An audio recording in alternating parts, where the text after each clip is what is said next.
بسم الله الرحمن الرحيم لقد من الله على المؤمنين إذ بعث فيهم رسولا من أنفسهم يتلو عليهم آياته ويزكيهم ويعلمهم الكتاب والحكمة وَإِن كَانُوا مِن قَبْلُ لَفِي ضَلَالٍ مُبِينٍ۔ بے شک اللہ نے ایمان والوں پر بڑا احسان فرمایا جب ان میں ایک رسول مبعوث فرمایا جو انہی میں سے ہے، اور وہ ان کے سامنے اللہ کی آیتیں تلاوت فرماتا ہے اور انہیں پاک کرتا ہے اور انہیں کتاب اور حکمت کی تعلیم دیتا ہے، اگرچہ یہ لوگ اس سے پہلے یقیناً کھلی گمراہی میں پڑے ہوئے تھے۔ عربی میں لفظ منت کو عظیم نعمت کہتے ہیں۔ لقد من اللہ فرمایا نا، فرمایا تحقیق اللہ تعالیٰ نے عظیم نعمت فرمائی لوگوں پر، تو مراد یہ ہے کہ اللہ تعالیٰ نے عظیم نعمت، عظیم احسان فرمایا کہ ان لوگوں کو اپنا سب سے عظیم رسول عطا فرمایا۔ کیسا رسول عطا فرمایا کہ اپنی ولادت سے لے کر اپنے وصال مبارک تک اور اس کے بعد کے تمام زمانے میں اپنی امت پر مسلسل رحمت اور شفقت کے دریا بہا رہا ہے، بلکہ ہمارا تو وجود بھی حضور سید عالم صلی اللہ علیہ وسلم کے صدقے سے ہے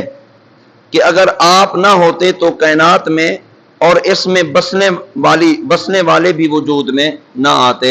یہ کائنات بنائی اللہ تعالیٰ نے تو سرکار دو عالم صلی اللہ علیہ وسلم کے صدقے سے بنائی۔ پیدائش مبارک کے وقت آپ صلی اللہ علیہ وسلم نے ہم امتیوں کو یاد فرمایا، جب معراج پر رب العالمین کی بارگاہ میں پہنچے تو وہاں بھی یاد فرمایا۔ وصال مبارک کے بعد قبر انور میں اتارتے ہوئے دیکھا گیا کہ حضور پرنور صلی اللہ علیہ وسلم کے لب مبارک ہل رہے ہیں، تو اس وقت بھی اپنی امت کی نجات اور بخشش کی حضور اکرم صلی اللہ تعالی علیہ وسلم دعائیں کرتے رہے۔ آرام دہ راتوں میں جب سارا جہان محو استراحت ہوتا تو وہ پیارے آقا سرکار دو عالم صلی اللہ علیہ وسلم اپنا بستر چھوڑ کر اللہ کی بارگاہ میں ہم گناہگاروں کے لیے دعائیں کرتے اور اللہ کی عبادت کرتے۔ عمومی اور خصوصی دعائیں ہمارے حق میں فرماتے۔ قیامت کے دن سخت گرمی کے عالم میں، شدید پیاس کے وقت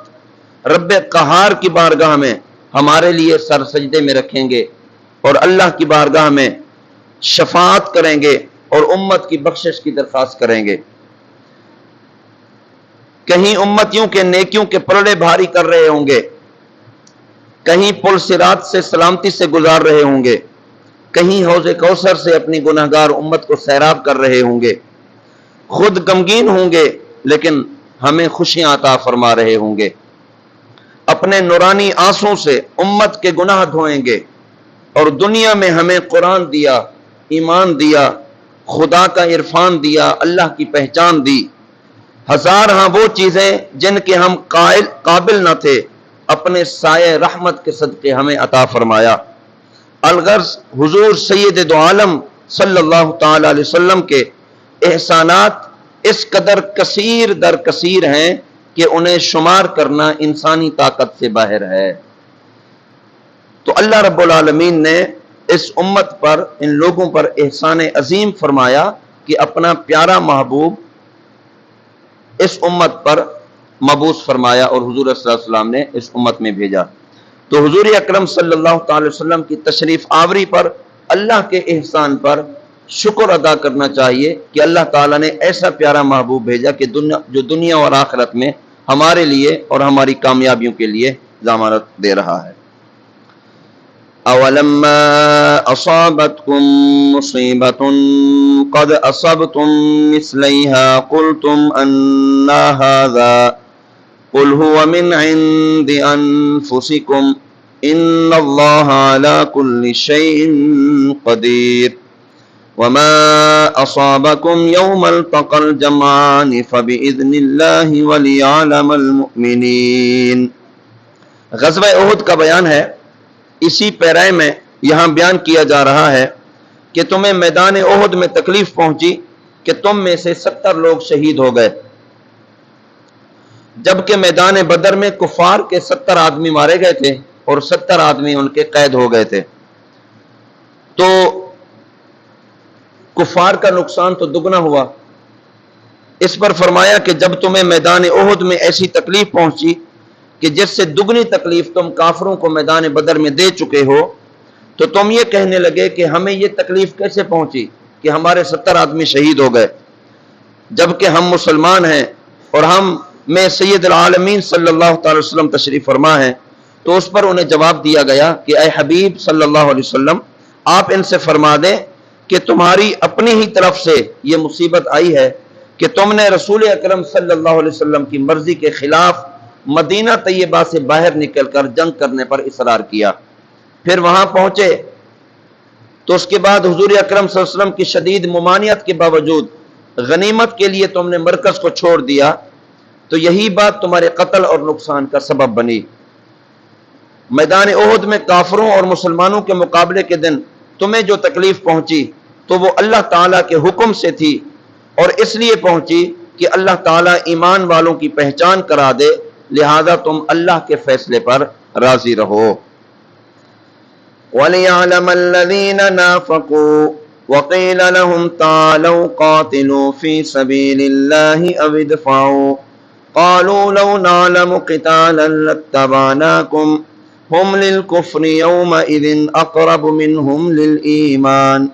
يَقُولُونَ بِأَفْوَاهِهِمْ مَا لَيْسَ فِي قُلُوبِهِمْ وَاللَّهُ أَعْلَمُ بِمَا يَكْتُمُونَ۔ غزوہ احد میں مسلمانوں کے نقصان اٹھانے کی حکمتوں کو متعدد مقامات پر قرآن پاک میں بیان کیا گیا، جس میں بہت بڑی حکمت مسلمانوں اور منافقوں کے درمیان فرق کرنا تھا، امتیاز کرنا تھا۔ یہاں بھی فرمایا گیا کہ مسلمان لشکر کو میدان احد میں اس لیے تکلیف پہنچی تاکہ اللہ تعالیٰ لوگوں کو منافقوں کی پہچان کرا دے، کیونکہ منافقوں کی حالت یہ تھی کہ جب جنگ احد شروع ہونے سے پہلے عبداللہ بن ابی اور اس کے علاوہ اس نے منافقوں سے کہا کہ آؤ اللہ کی راہ میں جہاد کریں، یا صرف ہمارے ساتھ مل کر ہماری تعداد بڑھا دو جس سے ایک قسم کا دفاع مضبوط ہوگا۔ تو یہ منافق کہنے لگے کہ اگر ہم اچھے طریقے سے لڑنا جانتے، یا کہنے لگے کہ اگر ہم اس لڑائی کو صحیح سمجھتے تو ضرور ہم تمہارا ساتھ دیتے۔ تو منافقوں نے ساتھ نہ دیا تھا اور میدان احد چھوڑ کر بھاگ گئے تھے۔ تو ان منافقین کے بارے میں فرمایا کہ یہ در حقیقت اس دن اپنے ظاہری ایمان کی نسبت کھلے کفر کے زیادہ قریب تھے۔ یہ اپنے منہ سے وہ باتیں کہتے ہیں جو ان کے دلوں میں نہیں ہوتی، یعنی یہ منہ سے تو کہتے ہیں ہم مسلمان ہیں، ہم مسلمانوں کے ساتھ ہیں، لیکن ہم جنگ کرنا نہیں جانتے۔ دل میں یہ کہتے ہیں کہ کفار کو اپنا دشمن نہ بناؤ، مسلمانوں کو ان کے ہاتھوں تم تباہ کر دو اور مسلمانوں کی جانوں کو تم لے لو۔ تو اللہ تعالیٰ نے غزوہ احد میں مسلمانوں اور منافقوں کے درمیان فرق کر دیا۔ تو غزوہ احد میں جتنے لوگ بچ گئے تھے وہ خالص مومن، خالص مسلمان تھے، ان سے جو لغزش ہوئی اللہ تعالیٰ نے ان کی معافی کا اعلان بھی قرآن پاک میں فرما دیا۔ رہے منافق، جب انہوں نے جنگ چھڑتی دیکھی تو عبداللہ بن ابی نے اپنے سارے لوگوں کو بلا لیا اور وہاں سے وہ واپس لوٹ گئے۔ تو یوں حق اور باطل کے درمیان اللہ تعالیٰ نے فرق کیا۔ غزوہ بدر میں مسلمانوں اور کافروں کے درمیان فرق کر دیا، غزوہ احد میں اللہ تعالیٰ نے مسلمانوں اور منافقوں کے درمیان فرق کر دیا ہے۔ تو اللہ تعالیٰ کی مدد مسلمان کے ساتھ ہوتی ہے، مسلمان اللہ پر بھروسہ کر